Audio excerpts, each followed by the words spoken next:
সবাইকে আমি শুভেচ্ছা এবং অভিনন্দন জানাচ্ছি। দেখুন, এইবারের ভোটে খুব পরিষ্কার ভাবে একটা লড়াই, খেটে খাওয়া বনাম লুটে খাওয়াদের লড়াই। আমরা সিপিআইএম, বামফ্রন্ট, আমরা খেটে খাওয়া মানুষের পক্ষে। মানুষের মূল যে দাবিগুলো আছে, আমরা সেই দাবিগুলোকেই এইবারের ভোটের মূল এজেন্ডা করতে চাই। সেই দাবিগুলোর মধ্যে অন্যতম পশ্চিমবাংলার শিক্ষা ব্যবস্থা। এই পশ্চিমবাংলার বুকে শিক্ষা ব্যবস্থা ছিল গর্ব করবার মতো শিক্ষা ব্যবস্থা। এই পশ্চিমবাংলার বুকে শিক্ষা ব্যবস্থা ছিল গোটা ভারতবর্ষকে পথ দেখানোর শিক্ষা ব্যবস্থা। এই মাটি ঈশ্বরচন্দ্র বিদ্যাসাগরের মাটি, এই মাটি রবীন্দ্রনাথ ঠাকুরের মাটি, কাজী নজরুল ইসলামের মাটি, নবজাগরণের মাটি, রেনেসাঁর মাটি। এই মাটির শিক্ষা দীক্ষা গোটা ভারতবর্ষ জুড়ে তার প্রসার ঘটেছিল। কিন্তু শেষ 15 বছর ধরে আমাদের দুর্ভাগ্য যে পশ্চিমবাংলার শিক্ষা ব্যবস্থা আস্তে আস্তে আস্তে আস্তে আমরা পিছনের সারিতে চলে গেছি। শুধুমাত্র সরকারি পরিসংখ্যান, প্রায় 8,000-এর বেশি স্কুল শেষ 15 বছরে পশ্চিমবাংলার বুকে বন্ধ হয়েছে। সরকারি পরিসংখ্যান বলছে জনসংখ্যা বৃদ্ধি পেয়েছে, কিন্তু শেষবারের উচ্চ মাধ্যমিক পরীক্ষায় প্রায় 1.5 লক্ষ উচ্চ মাধ্যমিক পরীক্ষার্থীরা কম পরীক্ষা দিতে বসেছিলেন। শেষবারের শিক্ষা দপ্তরের যে হিসাব, তাতে দেখা যাচ্ছে ইঞ্জিনিয়ারিং কলেজগুলোর সিট ফাঁকা পড়ে থাকছে। তার কারণ ছেলেমেয়েরা আর ইঞ্জিনিয়ারিং পড়তে যাচ্ছে না। তার কারণ পড়াশোনা শেষ করবার পরে যে একটা মূলগত চাহিদা, যা চাকরি, নিজের যোগ্যতা অনুযায়ী চাকরি, সেই চাকরির আকাল দেখা যাচ্ছে গোটা পশ্চিমবাংলা জুড়ে। আমাদের বয়সী ছেলেমেয়েরা যাদের মূল চাহিদা একটাই, পড়াশোনার শেষে একটা নিজের যোগ্যতায় চাকরি চাই, শেষ 15 বছর ধরে লক্ষ লক্ষ শূন্য পদ, সরকারি শূন্য পদ পড়ে রয়েছে, যা পূরণ করা হচ্ছে না। 1977 থেকে 2011 সাল আমরা 34 বছর সরকার চালানোর সুযোগ পেয়েছিলাম। 1997 থেকে 2011 সাল প্রত্যেক বছর নিয়ম করে যেমন দুর্গাপুজো হয়েছে, ঈদ হয়েছে, কালী পুজো হয়েছে, ঠিক তেমন ভাবেই প্রত্যেক বছর নিয়ম করে এসএসসি পরীক্ষা হয়েছে।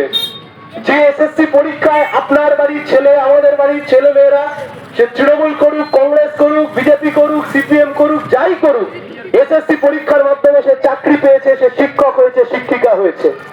শেষ 15 বছর ধরে মূল এসএসসি পরীক্ষা হয়েছে 2016 সালে। তারপর সুপ্রিম কোর্ট সেই গোটা এসএসসি প্যানেল বাতিল করবার পরে আবার পুনরায় একটাই মাত্র এসএসসি পরীক্ষা হলো। বয়স এগিয়ে যাচ্ছে, পাটিগণিতের হিসাবে বয়সের সংখ্যা বাড়ছে, কিন্তু চাকরির দেখা কোথায়? একটা গোটা প্রজন্ম, সে তৃণমূল করতে পারে, সে বিজেপি করতে পারে, সে সিপিআইএম করতে পারে, কিন্তু চাকরি না পেলে তার পরিবার মাথা তুলে দাঁড়াবে কিভাবে? সরকারের যে কোনো ভাতা বা সরকারের যে কোনো প্রকল্প, তাতে একদিন, দুদিন, এক সপ্তাহ, 1.5 সপ্তাহ একটু ঢেকো দেয়া যেতে পারে, কিন্তু একটা পরিবারকে যদি মাথা তুলে দাঁড়াতে হয়, তাহলে সেই পরিবারের মাথা তুলে দাঁড়ানোর জন্য পরিবার পিছু একজনের চাকরির প্রয়োজনীয়তা উপলব্ধি করতে পারছি আমরা। আর পারছি বলেই আমরা আমাদের ইস্তেহারে বলেছি, পশ্চিমবাংলার বুকে আমরা যদি জিতি, মহেশতলার বুকে আমরা যদি জিতি, তাহলে সমস্ত শূন্য পদে অবিলম্বে নিয়োগ করাবে সিপিআইএম বামপন্থীদের সরকার।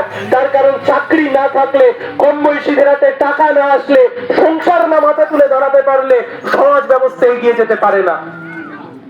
আমরা যখন সরকার চালানোর সুযোগ পেয়েছিলাম, কি ছিল 1977 সালে পশ্চিমবাংলার শিক্ষা ব্যবস্থা? শিক্ষক শিক্ষিকাদের সাথে বাড়ির মেয়েদের বিয়ে দিত না, কারণ তার মাইনের অবস্থা এমন ছিল। পশ্চিমবাংলার বুকে শিক্ষক শিক্ষিকাদের বেতন বাড়িয়েছি আমরা, স্কুলের পরিমাণ বাড়িয়েছি, কলেজের পরিমাণ বাড়িয়েছি।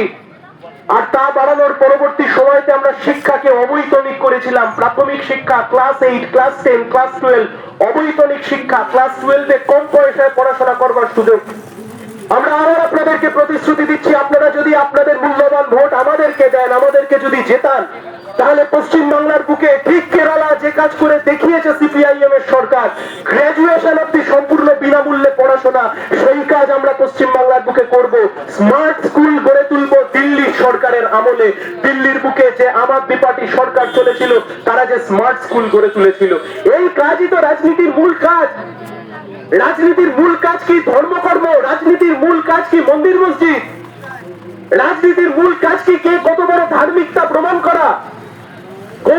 হিটকো তৈরি করেছিলেন, আর সেই হিটকোর টাকায় কখনো জগন্নাথ মন্দির, কখনো মহাকালের মন্দির, কখনো দুর্গা মন্দির। মানুষ সরকারকে ভোট দেয় চাকরির জন্য, শিক্ষা ব্যবস্থার জন্য, জিনিসের দাম কমানোর জন্য, মা বোনেদের নিরাপত্তার জন্য।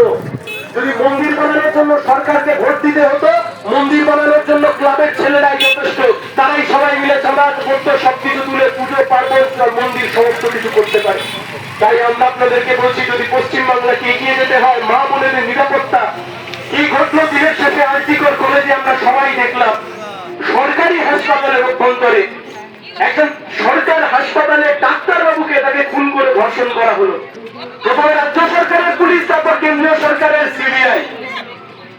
এখনো জাজমেন্টে কোটা কোটা অক্ষরে লেখা রয়েছে যে সিবিআই নতুন করে কোনো তদন্ত করলো না, শুধু কলকাতা পুলিশ যা তদন্ত করে বের করেছিল তাকেই আপোষ কাজের নিচে ফেলে একটা জাজমেন্ট পাস করে দিল। এই সব ব্যবস্থার গুণগত পরিবর্তন ঘটাতে চাইছি আমরা। পশ্চিমবাংলাটা আমাদের গর্বের পশ্চিমবাংলা আস্তে আস্তে পিছিয়েছে, শিক্ষায়, দীক্ষায়, চাকরিতে আমরা পিছিয়েছি, কৃষিতে আমরা পিছিয়েছি, শিল্পতে আমরা পিছিয়েছি। ট্রাঙ্ক রোডে দুই ধারে শিল্প কলকারখানা কোথায় গেল? অর্ধেকের বেশি উঠে গেছে। কোথায় গিয়ে দাঁড়াবে আমাদের বয়সী ছেলেমেয়েরা? সে যার যা খুশি রাজনৈতিক বিচারধারা থাক। তাই জন্য আমরা বলছি, বিধানসভা নির্বাচন হচ্ছে পশ্চিমবাংলার হারিয়ে যাওয়া আত্মসম্মান বোধকে বাঁচানোর নির্বাচন। পশ্চিমবাংলার হারিয়ে যাওয়া সম্মান বোধ তাকে পুনরুদ্ধার করবার নির্বাচন, আত্মসম্মান বোধকে পুনরুদ্ধার করবার নির্বাচন, পশ্চিমবাংলার মান সম্মান মর্যাদাকে উদ্ধার করবার নির্বাচন। সেই নির্বাচনে আমরা লড়াই করছি, আমরা আপনাদেরকে পাশে চাইছি। আর আমরা আপনাদেরকে বলছি, আপনি তৃণমূল করতে পারেন, আপনি বিজেপি করতে পারেন, দয়া করে ভোট এমন কাউকে দিন যিনি বিধানসভায় গিয়ে কথা বলতে পারবেন। বিধানসভা মুখ দেখানোর জায়গা নয়, বিধানসভা কেবলমাত্র অ্যাটেন্ডেন্সের সিটে গিয়ে সই করবার জায়গা নয়, ওটা বিতর্ক করবার জায়গা, বিতর্ক করে আইন তৈরি করবার জায়গা। আপনারা অনেকেই আমাকে দেখেছেন বিতর্ক করতে, আপনারা অনেকেই আমাকে দেখেছেন বিতর্কের মধ্যে অংশগ্রহণ করতে। আপনার যা খুশি রাজনৈতিক ইচ্ছা থাকুক, আপনি যে কোনো রাজনৈতিক দলের সমর্থক হন। এইবারে ভোট এমন জনপ্রতিনিধিকে নির্বাচিত করুন যাতে তিনি মহেশতলার কথা বিতর্ক সবাইকে তুলে ধরতে পারেন, আইন সবাইকে নিজে বিতর্কে অংশগ্রহণ করতে পারেন, নিজের ভ্যালুয়েবল কথাকে তুলে ধরতে পারেন। ওই তৃণমূল বিজেপি তৃণমূলের মেকি ঝগড়া আমরা দেখতে চাই না। শুভেন্দু অধিকারী আর মমতা ব্যানার্জির ঝগড়া দেখলে পশ্চিমবাংলার মানুষের নতুন করে কোনো লাভ হবে না। তাই আমরা বলছি, যদি পশ্চিমবাংলায় যদি গুণগত পরিবর্তন ঘটাতে হয়, মহেশতলার বুকে জমা জলের থেকে যদি যন্ত্রণা থেকে যদি মুক্তি পেতে হয়, কি জমা জলের যন্ত্রণা? বর্ষাকালের দেখা নেই, দিকে দিকে ড্রেন লুকতে পড়ছে, বর্ষাকালের দেখা নেই, বর্ষা আসতে দেরি আছে, তাতেও জল জমে যাচ্ছে। তাই আমরা বলছি, জমা জলের যন্ত্রণা থেকে মুক্তি পেতে হবে। এ তো ন্যূনতম নাগরিক পরিষেবা, এ তো খুব বড় কোনো ব্যাপার নয়, তো ন্যূনতম নাগরিক পরিষেবা। শেষ কোনো মহেশতলার বুকে খাল সংস্কার হয়েছে মনে পড়ে না তো? তাই আমরা বলছি, এই ছোট্ট ছোট্ট বিষয়গুলোকেই আমরা বিধানসভায় তুলে ধরতে চাই, জল যন্ত্রণা থেকে মুক্তি দিতে চাই। পশ্চিমবাংলার বুকে মহেশতলাকে 1 নম্বর বিধানসভা কেন্দ্রে তুলে আনতে চাই।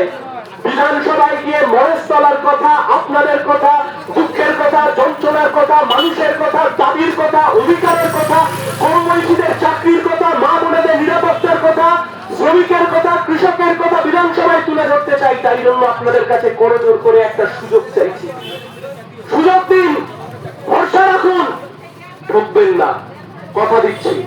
জ্যোতিপ্রিয় মল্লিক, পার্থ চ্যাটার্জিদের মতো ভোটে জিতে কোটি কোটি টাকার সম্পত্তির মালিক বানাবো না নিজেকে, কথা দিচ্ছি আপনাদেরকে। পশ্চিমবাংলার বুকে আমরা প্রচুর তৃণমূলের নেতাকে দেখেছি, আমরা যখন সরকার চালিয়েছি প্রচুর তৃণমূলের নেতা নিজের দলের জন্য নিরলস প্রাণ নিয়ে প্রচেষ্টা করে গেছে নিজের দলকে সরকারে আনবার জন্য। কিন্তু একবারের জন্য আপনি ভাবুন তো, শিক্ষামন্ত্রী জেলের ভাত খাচ্ছেন, শিক্ষামন্ত্রীর বান্ধবীর পেটে 50 কোটি টাকা, খাদ্যমন্ত্রী নিজে গিয়ে জেলের ভাত খাচ্ছেন। আর আমরা আইনজীবী হওয়ার দরুন আমরা দেখেছিলাম যে দুর্নীতির কাগজ কি ছিল। ইডি আর সিবিআই এর কাছে সুপ্রিম কোর্ট আর হাইকোর্ট তদন্তের জন্য কাগজ তুলে দিয়েছিল। অনেকে ভেবেছিল বিজেপি এবার তৃণমূলকে টাইট দেবে, পরে দেখা গেল তৃণমূলে থেকে খেয়ে পড়ে টাকায় যারা ইনকাম করে ফেলেছে, দুর্নীতি করে পেট ভাগ করে ফেলেছে, তারা জোড়া তুলতে